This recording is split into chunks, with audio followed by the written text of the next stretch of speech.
আসসালামু আলাইকুম, কেমন আছেন সবাই? আশা করি সবাই সুস্থ এবং ভালো আছেন।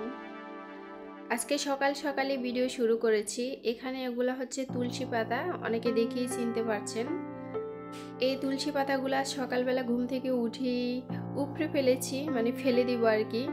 কারণ একটা তুলসী গাছ থেকে এত চারা গজাইছে, পুরা ভারে একেবারে গ্রাও করে ফেলছে।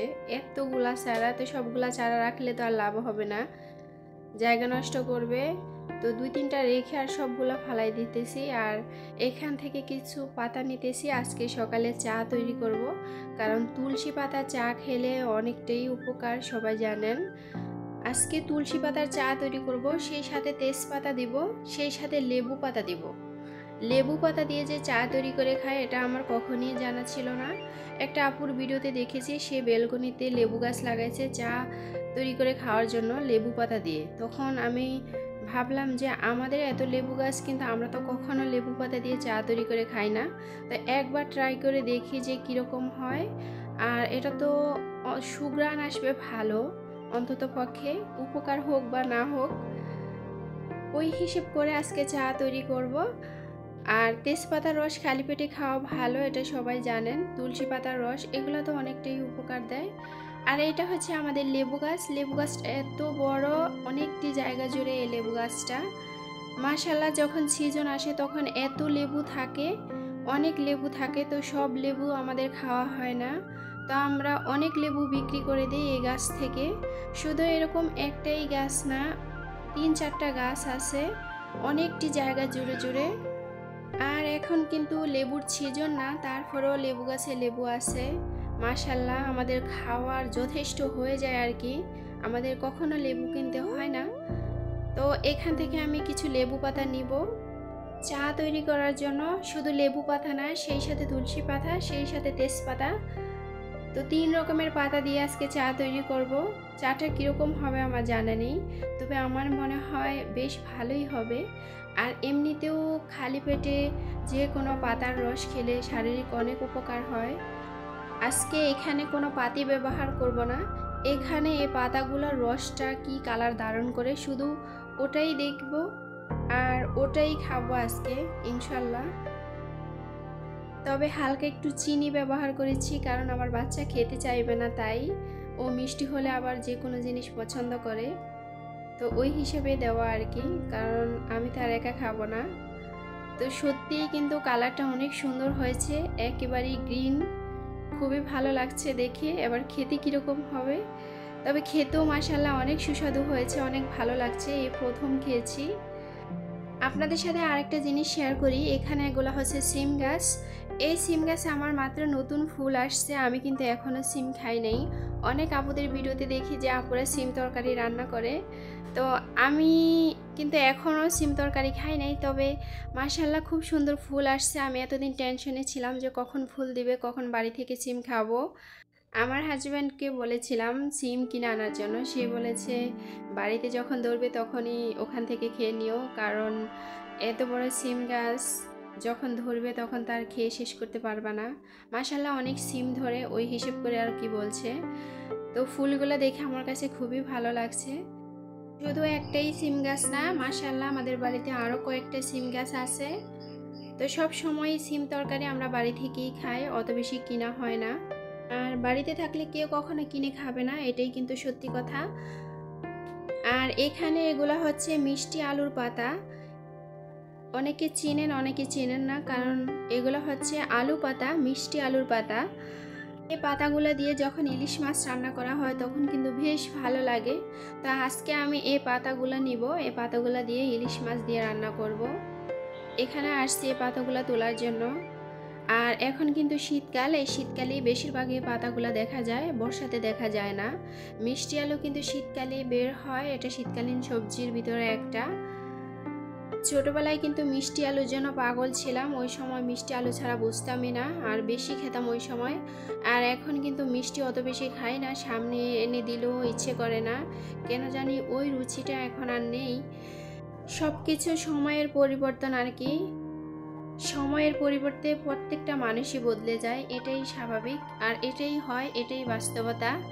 তো এখানে আমি পাতাগুলো তুলে এনেছি, এবার আবার পাতাগুলোকে আর একটু ছিঁড়ে নিব, আর একটু ফ্রেশ করে নিব।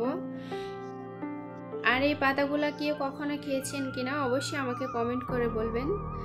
আর ইলিশ মাছ দিয়ে রান্না করলে তো বেশ ভালো লাগে, যারা খেয়েছেন তারা অবশ্যই জানেন, যারা খান নাই তারা একবার ট্রাই করবেন। তো সব কিছু গোছগাছ করে চলে আসছি রান্নাঘরে। আর আমি তো মাটির চুলায় রান্না করি, আর আমার মাটির চুলাটা আমি যে করে থাকি সেখান থেকে একটু দূরে, তো সব সময় আমার টেনে হিচড়ে সব কিছু এখানে আনতে হয়।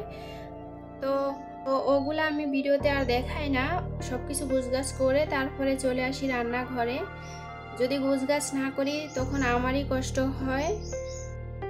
তো যাই হোক, এখানে আমি মাছগুলো ভালোভাবে কষিয়ে নিতেছি। আর ইলিশ মাছ কিন্তু খুবই কমন একটা রান্না, এটা সবাই জানেন। আর এই রান্নাটা কিন্তু খুবই সহজ। এই মাছ যেভাবেই রান্না করে না কেন খুবই মজা হয়। আর আমাদের বাড়ি নদীর কাছাকাছি থাকাতে আমাদের একটু সুবিধা হয়, আমরা এই মাছটা কম বেশি সব সময়ই পাই, সব সময় আলহামদুলিল্লাহ খেতে পারি। এখানে আমি মাছগুলো উঠিয়ে নিয়েছি, তারপর আলু পাতাটা দিয়েছি। আর আমার কাছে মনে হয় মাছ কষানোর পরে যদি অনেকটা পাত্রে না উঠাই তখন আমার মাছ ভেঙে যায়, তরকারি যখন ব্যবহার করি ঠিক তখন, কারণ তরকারিটা তো একটু কষাতে হয় তাই না। তো আমি সব সময় মাছ আগে কষিয়ে তারপর অনেকটা পাত্রে উঠিয়ে নিই, এটাই আমার কাজ আর কি। আর এই পাতাটা খুব দ্রুতই সিদ্ধ হয়ে গেছে, আমার কোনো ঝামেলা হয়নি, খুবই শর্টকাটে এটা রান্নাটা হয়ে গেছে আর কি। আর রান্নাটা আমার কাছে মনে হয় বিশাল একটা ঝামেলা, প্রত্যেকটা নারীর ক্ষেত্রেই, শুধু আমার ক্ষেত্রে না। বাবার ঘরে যখন ছিলাম তখন কিন্তু সংসার কি, বিয়ের পরে জীবনটা কি, রান্না বান্না কি, যদিও দেখেছি মা রান্না করে, ওরকম হাতে ধরে কিন্তু মা শিখায় না রান্না বান্না, যতটুকু দেখেছি আর কি। এখন ঠিকই বুঝতে পারি, হাড়ে হাড়ে টের পাইতেছি আর কি, যে আসলেই সংসার কি। তো আপনাদের সাথে কথা বলতে বলতে আমার এইদিকে মশলা কষানো হয়ে গেছে, আমি তো ইলিশ মাছ রান্না করে নিয়েছি, এবার আমি কবুতরের মাংস রান্না করব। আর কবুতরের মাংসটা আমার বাচ্চারা খুব পছন্দ করে, যেহেতু সকল বাচ্চাই কিন্তু পছন্দ করে কবুতরের মাংস, তেমনি আমার বাচ্চাও। তো আমি আজকে মাংসটা একটু কষিয়ে নিতে পারতাম, কিন্তু সেই সাথে আলু দিয়েছি এই কারণে, কারণ আমার বাচ্চা আলু ছাড়া বোঝে না, আলু দিতেই হয়, যে কোনো কিছুর ভিতরে আলু রাখতেই হবে, এটা খুবই একটা কমন খাবার।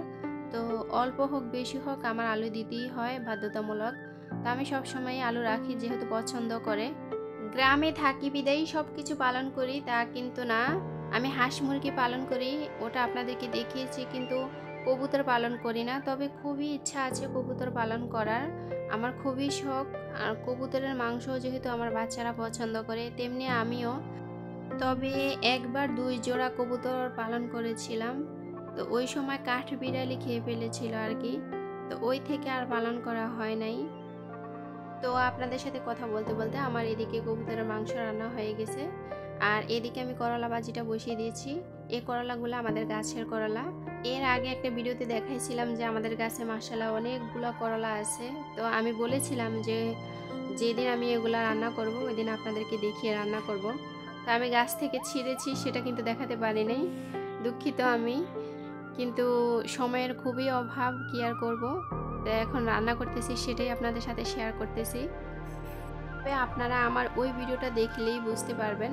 তো যাই হোক, আমি করলা ভাজির সাথে সব সময় একটা আলু দিয়ে থাকি, না হয় বেশি তিতা তিতা লাগে, আর আলু দিলে তিতাটা একটু কম লাগে, তখন কিন্তু খেতেও ভালো লাগে আর বাচ্চারাও খেতে পারে। তবে করলার সাইজ যখন একটু বড় হয় তখন কিন্তু তিতাটা একটু কম লাগে, কারণ তখন একটু ম্যাচিউর হয়, ভিতরে একটু লাল কালার থাকে।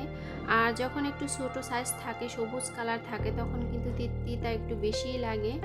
তো যাই হোক, আমার করলা রান্না হয়ে গেছে।